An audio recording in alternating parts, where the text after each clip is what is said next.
Hey everybody, welcome back to Chatting with Beauty Spot. And today we will be discussing Married at First Sight, Season 14, Episode 7. And please you all don't forget to like, comment, subscribe to the channel, share the channel. I do appreciate you. Let's talk about the move-in day. So everybody leaves their honeymoons, they get back to Boston, and they all collectively go and move into their shared apartments. We could start with Olajuwon and Katina. So they're looking through everything, and she's like, "Oh, okay, cool. Here's the pots and pans," and he's like, "Oh, okay. You don't have no excuse. When you going shopping?" And she just looked at him like he really has it in his mind that she is supposed to cook every day for him. Period. Then we see that Chris moved into the apartment and not Alyssa.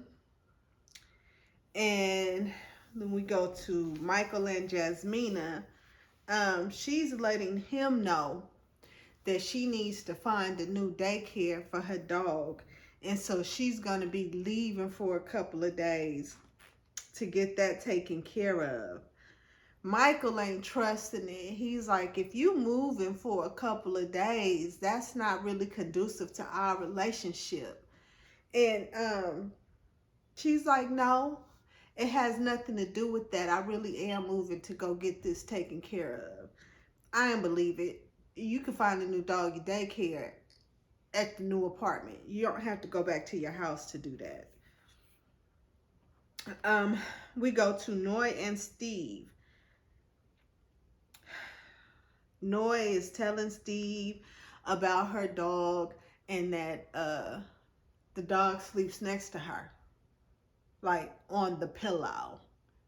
And he's like, you expect the dog to do that once we're here together? And she's like, yeah. He said, like right here in between us. She said, yeah, he usually, shares my pillow with me. He's like, can we get a dog bed to like go next to the bed? She's like, no. She had no budge. She did not care if he was feeling funny about her dog sleeping in the middle of them in their brand new marriage, in their brand new shared bed.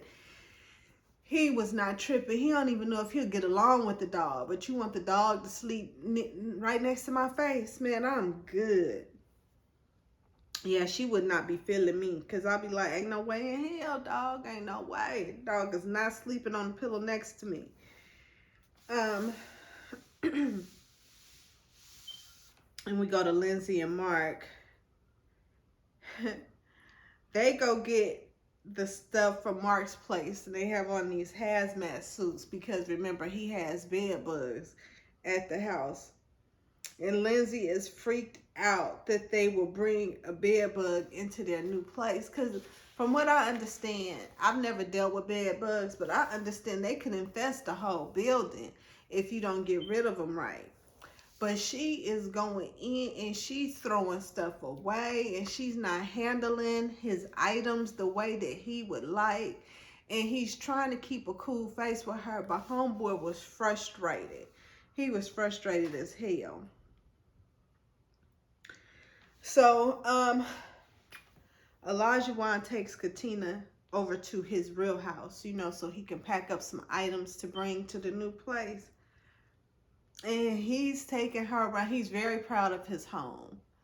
I mean, and he should be. But he brought her in like she should just be awed at everything in it. And she's looking around, and he's like, here's the kitchen. Do you like everything? And she said, I wouldn't do those curtains. And it was some old looking curtains, like they had coffee at the bottom, and the what is it called, the valance. It was just really old looking, and she was not feeling the decor, and his feelings was hurt, and he basically was like, he don't want her to change nothing. Dude, that's gonna be y'all's house. You're married now.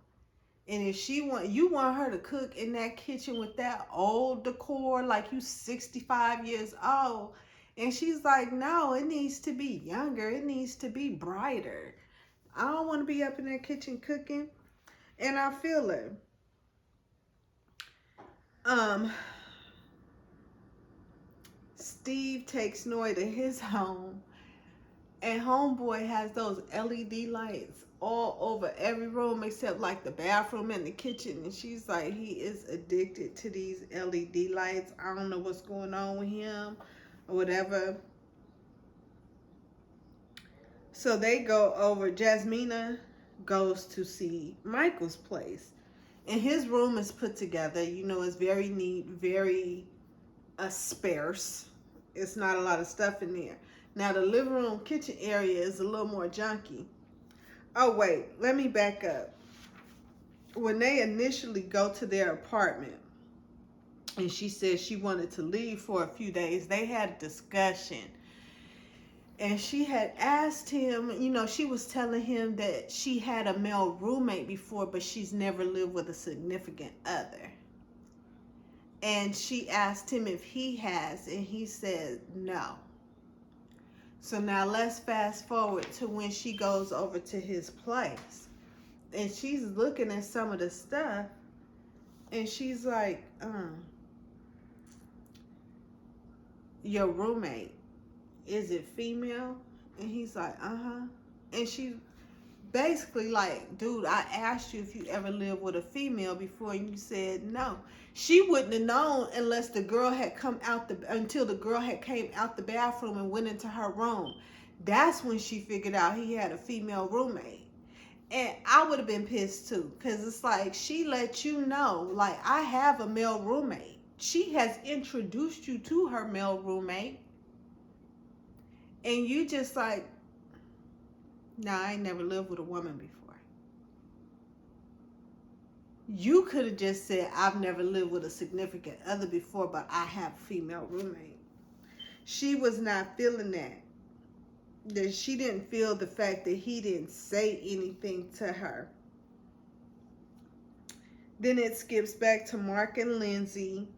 They're over at the new place with all 5 of their dang cats. Mark is worried that the cats won't get along with each other. I mean, with 5, hell, you don't know. Then it goes back to Jasmina and Michael. And Jasmina had asked him, how many roommates do you have? And he said 2. And Jasmina was like, are both of them female? And he was like, yes.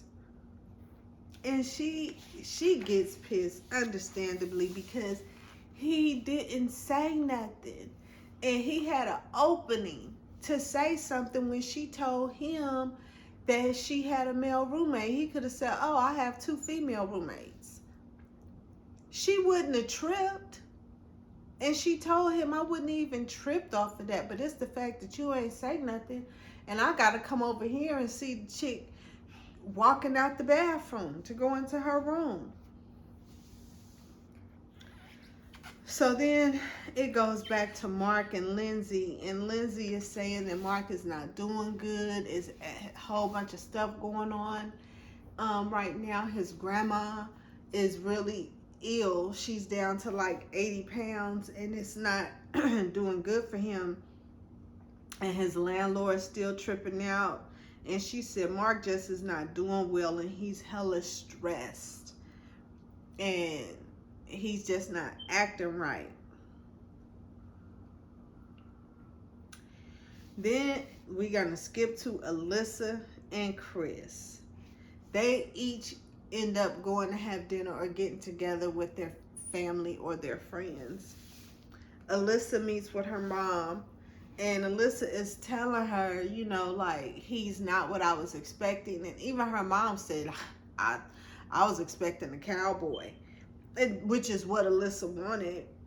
I don't know how many cowboys walking around Boston, but you like in the wrong area. You want a cowboy. You need to like move to Texas or Oklahoma or something, sis. But Alyssa's mom was like, I actually thought that that Chris was a good guy. And Alyssa's like, you just don't understand everything that I've been through with him. Not telling her mom that she was the cause of everything that she's been through with him. She was giving her mom her version of what happened, and her version was just not correct. And Chris is telling his homeboy that according to her psychic, he is not her physical type. And his friend is like, well, what's the type? And he said, yeah, I should have like an eagle tattoo and something else. And his friend was looking at him like, what? And he said, oh yeah. Mm-hmm. And then it goes back to Alyssa telling her mom, we just don't have the same values or the same beliefs. And mom, can you believe that he has posted on his social media that to defund the police? And you know, I'm not into that. I'm very pro police and all of that. And what happens if you have to call the police but you want to defund them and yada yada yada? Basically, he Black Lives Matter, she ain't, and she is not feeling that at all. So she really has her panties in a bunch behind Chris, because Chris is like, you know, pro progressiveness, pro Black Lives Matter, pro defunding the police, to quit killing black folk. And she just like, she is not cool with that. So then we go to Pastor Cal. Pastor Cal is going around visiting each of the couples. And he first goes to visit Jasmina and Michael. They're sitting down talking to Pastor Cal. Jasmina is telling Pastor Cal that off camera, Michael yells and talks to her disrespectfully. And he's jumping in saying that he's not yelling. If she wants to say that he may be talking disrespectfully, she could say that. If she wants to say that he's speaking another kind of way, she could say that. But she's saying that he was being aggressive and yelling at her. And he's like, that is just not true. And Pastor Cal has to interrupt him and tell Jasmina that if he talks to her that way, she needs to tell him, look, stop. You are not talking to me like a wife. That is not a direct quote. He said something of that nature, and she was like, he was like, are you cool with that? And she said yes, and Michael said yes. You know, like, you can't talk to her any old kind of way. And I don't know if he was yelling. She said it was off camera. Then he goes to visit Katina and Olajuwon. Now, Pastor Cal does get on Olajuwon. He questions his tone and stuff when he's talking to her. He said, you know, because I remember when I saw the video when you guys were out on the horses and you were talking to her, and she's scared. And she's saying to you, you know, like, slow down, stop. And you like, oh, come on. You know, you ain't the first person to ride this horse. If that horse wanted to buck you, that horse would have bucked you already. And Pastor Cal was like, that's not cool. And he's asking her if she feels some kind of way, that she feel like she could talk to him. She said she could. I don't know. I just know that Katina could not let Olajuwon take over her. She can't lose herself in this relationship. And then, you know, Pastor Cal, when he came over, he's like, what you cook? And she's saying that she done made spaghetti and garlic bread and everything. You know, she's like, that's one of his requirements. And Pastor Cal was like, Olajuwon, when we talked, you did not say that that was a deal breaker. And he was like, no. You know, she don't have to cook every time. I cook sometimes, you know. I make breakfast. I make breakfast every morning. And Pastor Cal was telling him, dude, you are living in the 50s. This is no longer the 50s, and you need to get over that. And then he asked them if they're having sex. And they're like, no. And he said, y'all ain't doing the do? And he's like, no. And he said, are both of y'all cool with it? And Katina, she keep looking at Elijah Wine, and he's looking around. He was like, I mean, it was my idea not to have sex. And Pastor Cal was like, your idea? And he was like, yeah. You know, he didn't want to rush it and for it to not work. And he's still kind of living from his past episodes. And Pastor Cal was like, look, y'all are legally married. I ain't telling y'all to have sex if I don't want to, if y'all don't want to. But y'all are married. And y'all can do what married people do and get it in if y'all want to. He was like, it is okay for y'all to do the do. Then it skips over to Lindsay and Mark. And Lindsay was wanting to talk to Mark, and Lindsay is telling Mark that she is getting two sides of him.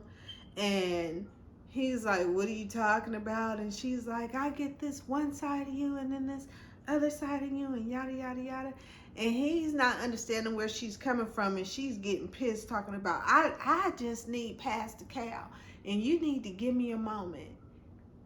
And he was like, give you a moment? She said, yes. He said, well, usually when people need a moment, they get up and walk away and go take their moment. She's like, no, you need to leave. You need to go into another room or whatever. So he leaves, and he's like, you know, like, whatever. But next, Pastor Cal goes to see Noy and Steve. And, you know, they're talking about how it was a great match between the two of them. They get along great and all of that. And he asked them, you know, what kind of conversations have they had about their future. And Noy was like, you know, we've talked about kids and how many we want. And she said, I want 3 kids. And he asked Steve, Steve. And he was like, I said 2.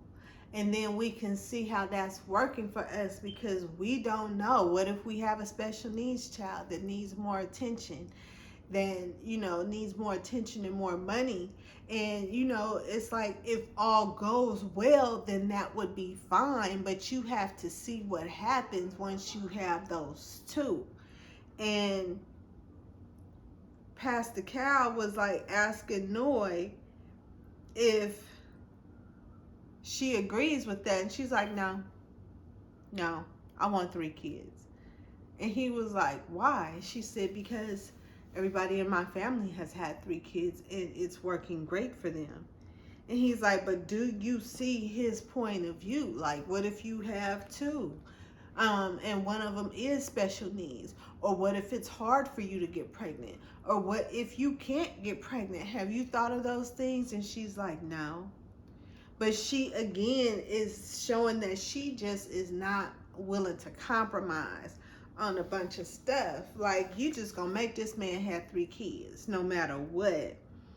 And, you know, she was saying that, you know, when we were talking about kids, we were talking about finances too, because it takes some money to have kids.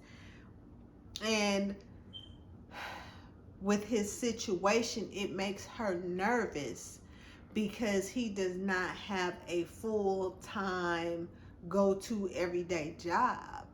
And he was like letting her and Pastor Cal know that he has always been in a position to make and earn money as a freelancer, and that if he has to go back to work full-time, it may take the time away for him to dream and create, which is what he loves to do. And he don't know if he's willing to do that.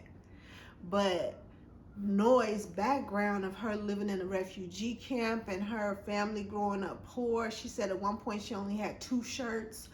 She is not feeling that freelance yada da. She want him to clock in and clock out somewhere, so they're not living in a state of not knowing where some money is coming from. So then Pastor Cal finally does go to see Mark and Lindsay, and Mark is telling her how he is feeling and how all of this is a lot for him. And it is a lot. Like, you've known your wife for a little less than 2 weeks. Your landlord done put you out the house. Y'all got 5 cats between you. Your grandma getting real sick. You done had to move your stuff. You had bed bugs, the whole 9. And then you have this clingy woman who is also loud.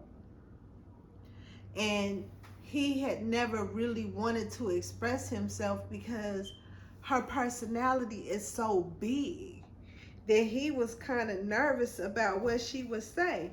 So he felt safe with Pastor Cal there, and Pastor Cal asked her if she understands, and she basically was like, no. Like, it all sounded like one long run-on sentence, and I was like, oh, Lindsay, you mean to tell me you're not really paying attention to what your husband is saying or how he's feeling, because you just feel like he was just giving you too much information or whatever? She was not feeling that, and he feels like she's taking him over, and Pastor Cal was telling her to slow down. And she said she just wants to feel like he's still in it. Like, she could back up a little bit, but she needs for him to assure her that he is still in it with her. And now Pastor Cal goes to see Chris and Alyssa.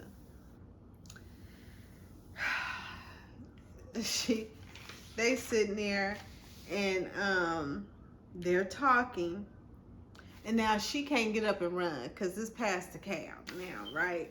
So she's trying to say how she wants to see how they can move forward and what they must do in order to move forward. But Pastor Cal was like, when did this all go wrong? And she was like, she didn't like what she saw at the other end of the aisle when they got married. And then on top of that, some of the stuff that his friends were saying and some of the stuff that was said about him. But she wants to see how they can move forward. To keep it 100, she wants to be up in that apartment and do the things that all the couples are doing.